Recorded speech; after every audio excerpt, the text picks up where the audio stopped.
Welcome to Sweet Life Beat Life. We hope this video helps. You start by validating basics you might skip under pressure.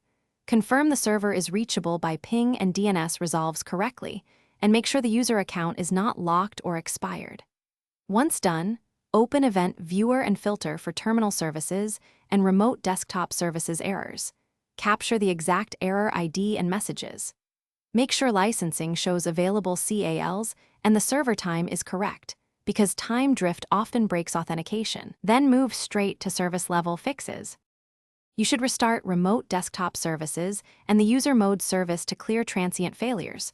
Watch the service startup logs for permission or dependency errors.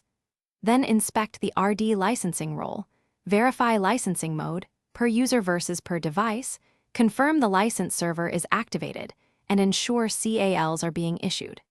Once done, examine group policy for session limits or disconnection rules. Check network level authentication and the firewall's RDP rule, because policy or licensing mismatches are common culprits. You finish by addressing profile and server state. Remove or repair corrupted user profiles and create a clean test account to isolate the issue.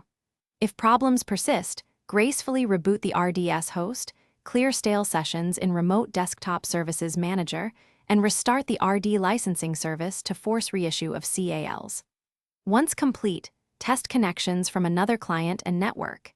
If it still fails, enable verbose RDS logging and capture new event viewer entries.